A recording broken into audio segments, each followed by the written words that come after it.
But does he have to come to physical presence of security or the military? That We don't have. If you don't have them, forget about having. You know, I have discovered. I don't sit down here, as I said earlier, analyzing. I say I went to the field. If you don't have the physical presence, who maintain neutrality? If we have in the polling unit, if we have an electronic voting system, yes. Will they be bothered about snatching or breaking bottle if if you vote and it's transmitted right away? What would be the point of going there to break bottle and snatch something or buy or sell PVC? It's a good question, but I keep on. I saw, as I said earlier, I saw it live. This is based on what you said. I understand that. I saw it live that if you don't have presence of the military in any polling unit, you know, just nearby, not that they will be within this and another, but show presence somewhere. And when people are voting, they see that the military is there to protect them at every point in time. You may not have that issue of free and fair election, because I discovered that they don't fear the police. The only people they fear is just the military. Since you've been in the field, let me see how much you weigh or your thoughts about this scenario that played out in Tafawa Balewa in Bauchi State. Since you've been in the field. The thugs came in and they made away with the EC8A form. And that form is supposed to be used to record the result. So the EO, she decides to use the EC8B to record it with the acceptance of all other party agents. They said, okay, let's use this one. After using it, the results were all collated. Everybody voted. And she goes ahead to submit this same to the police and the party agents. They had all hard copies. So now you get to the level of the returning officer. The returning officer says, no, I'm not going to accept this one. How would you react to the returning officer, having known that all of these processes that went through was acceptable by all the party agents, and at the end of it, he says, no, there will be no results declared for Tafawa Balewa? What would you do? No, now, you know, they have what they call election manual. That is what is the electoral manual, you know, that INEC, you know, as a guideline for the electoral process. And so those forms will be mentioned as to, you know, their usage and all that. Maybe if you don't use the correct form now in submitting that decision, he may want to rely on that election manual to say, look, I'm not going to accept this because this is not the proper form that's supposed to record the entire result. Because somebody can go to court and say, look, the form that was used to total whatever the result is not the form that the manual has already recommended. That may be the reason why he acted based upon that. But the question is, why would the people themselves be so desperate now to take that particular form that is very important? Were they acting on a brief that if you take that form, because they know that that form is very important, without that form, you cannot, that result cannot in any way be totaled. And of course, that result will not be accepted. And that is what they have succeeded in doing. So I'm sure the man was acting on the electoral guideline, but, you know, saying that this is the form that's supposed to be used to total the result. But the thing about that is this. The officer play into their hands, because if they snatch from ECA, that's right, and you already have results entered in those sheets, so what if they had said, okay, because take for instance in Kano, they had to, I think what they did at some point was when they snatched, or maybe if one was mutilated, they had to regenerate those results from the previous sheets that they had. That's right. So could they have been a good idea if they had thought, okay, well, let's see, what do we do now? Find a way to get back another form, 8A, and then regenerate those results. Beautiful. That would have been the proper thing to do. So why did, in the same case as in Bauchi, why did the returning officer not act in such a manner to ask that, okay, since you've agreed, this is an INEC to INEC. Since you say that these results are correct, these are the results that we collated. What is there anything wrong in the returning officer saying, take this back and go and impute it in the correct report? There's nothing wrong in doing that. But sometimes, as I said earlier, when these INEC officials are highly compromised, you know, they come up with decisions that you think, you look at it, there's no logic. You know, the right thing would have been, since all of you have agreed, go and get it, or even give the right form so that he can impute the figures therein and then submit. But he now says, I'm going to cancel because he may have highly been so something must have happened. Prof, what do you think about the presence of security? Is it that without the military, which Mr. Barney says that's the one Nigerians seem to fear? Neutral military. Does it mean that without them, we can't have at least peaceful conduct at the preliminary stage of voting? I have been very consistent on my view about the militarization of elections in Nigeria. So we have a catch-22 situation in our country generated by our politicians. We cannot organize ourselves. Look at even basic traffic, for God's sake. If there's a problem in the traffic anywhere in the big cities, we all get stuck until we get military people to come around and do, administer some koboko, and then the places are cleared. So for now, at the level that we are, and with the attitude of our politicians, I don't think we have a choice. It's a catch-22. If we don't have military supervising or being around, as Obani mentioned, we will be having chaos and anarchy, self-help. This is what we're going to have. Look at what has happened in Rivers and some other places, you know, in Bayelsa, where even despite the presence of the military, they even became targets. You can imagine if there were no military at all. So the ball still lies, you know, in the court of our politicians who want leadership positions to really be civil, recognize that this is a civil process. And, you know, there's a limit to how far you can actually legislate the conduct of human affairs. As he mentioned, the report we're getting from the field is that, you know, all the parties, really without exception, you know, they stay in one corner with money, outbidding each other for the vote of people. And probably, maybe in a very cynical way, one may say the final outcome will be now the voters will now be left with their choice, because if all the parties are giving them money, either some will vote for the highest bidder, but some will now be guided by their conscience after collecting money from everybody. So these are things which are very difficult to legislate, and even where you have the law, to implement. How many people will you have to protect every voter or to police every voter? So all these things are in the realm of good conduct and recognition of responsibility. And again, you know, I've always said that the problem is the reward system in our political process.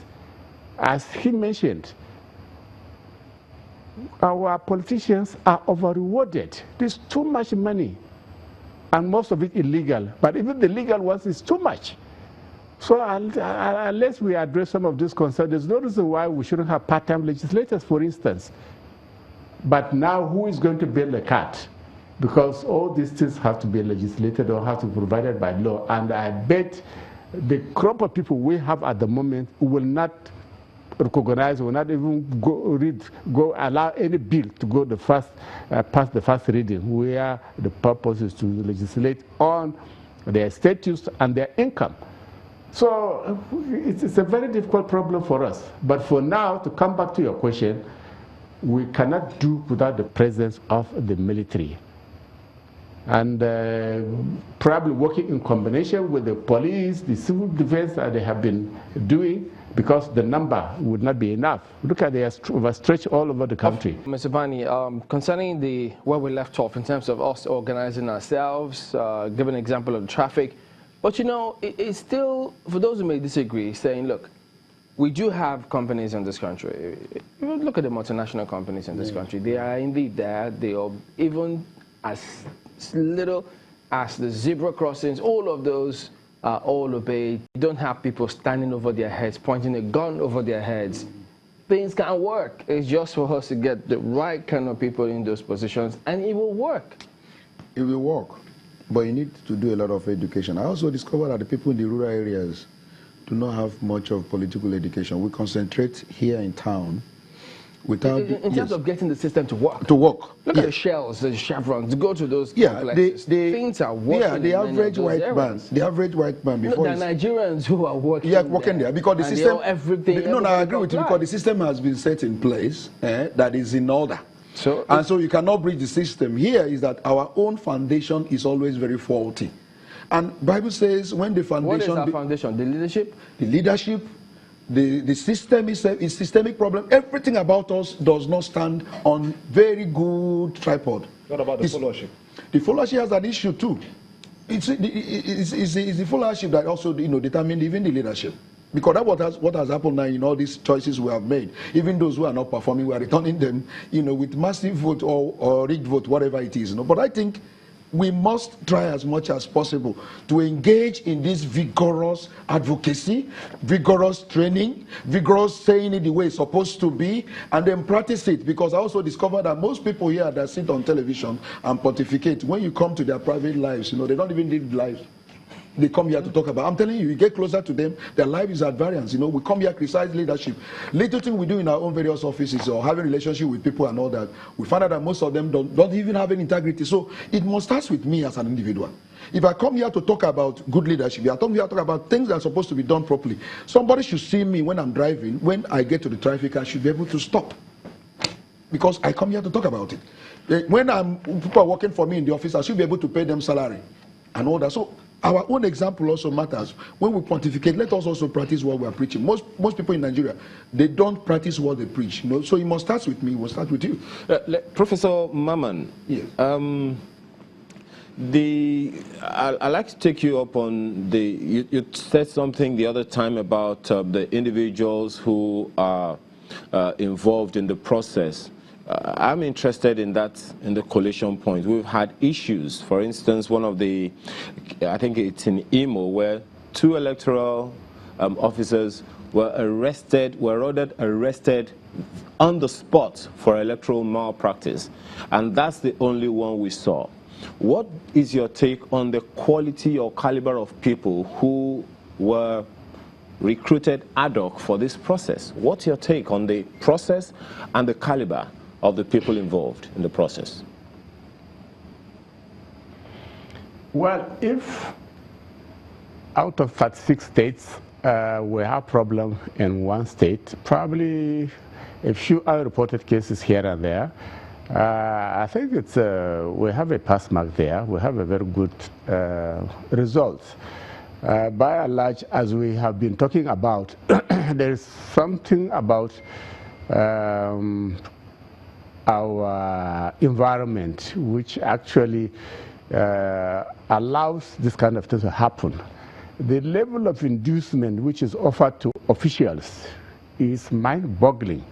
Yesterday, it was in the media that a police officer somewhere was being offered 100 million in order to compromise on certain things. And then even before the Bush elections, we read in the media about mind-boggling sums of money in millions of dollars. So sometimes, even when people have some level of integrity, the kind of offer is coming their way is so irresistible. So it works both ways. You could have somebody who is really very above average in terms of his integrity, but faced with an environment which is so corrupt and toxic, it becomes very difficult, to not to succumb. But otherwise, overall, what needs to be emphasized is the punitive component of it, because if somebody is caught and then the law is brought to bear on people, then they know that even when they collect the money down the road, they will not be able to enjoy it. And so that arrest, to me, is a very good example of what can happen to an erring official. Otherwise, you are engaging thousands and thousands of people. There's no way you won't have some people fault along the line. But the major thing is for the law to take its course when such people are caught. And then to continue to monitor, the political actors. This is the key thing. If they don't come forward with all this to try to compromise people, they will have the opportunity, because in every corrupt situation, the opportunity plays a major role. So those people should not be tempted at all. So okay. This is what needs to be done. So Maman, the opportunity is created, could be said to be created because of the vulnerability of the process. The voting point is one place, the counting, the sorting point is there, then from that point you transmit the materials to a point and then transmit it to another point. If the process wasn't so vulnerable, would it be so easy to compromise anyone? I think I agree. I agree. There's a bit of cumbersomeness in the process. I do not see much rationale in, having a multi-tier system. For instance, it should be possible, as it is now, for results to be transmitted directly from the coalition, from the voting points, to the state without having to go through the area or local government center. Of course, it may involve many more people traveling, but to me, that it's a better safeguard than going through too many tiers of structures to collect results. And that's why we're having this delay, absolutely unnecessary delay. If we had election for the president, I think that this was at least around Tuesday, around this time last week. There's no reason why governorship, for instance, should be still outstanding at this time on a Tuesday, when all these places are within their own constituency. By Sunday, the election should have been out, except in places where there are serious challenges and serious problems. So we can still minimize the process of collation, but I do not believe in electronic transmission of these things because of the potentials for hacking. And as we have seen even in many countries, developed countries now, and even more so in Nigeria, I can tell you the example we had with the Nigerian Bar Association's elections. The last two elections, where electronic voting was introduced, we've had stories of massive intervention at the point of collation in Abuja. And this is just a very small group of elite professionals, not to talk about the whole country. And there was also a reported instance of Estonia of recent, where they were supposed to do digital, balloting, and Russia was reportedly to have intervened, and they couldn't do it.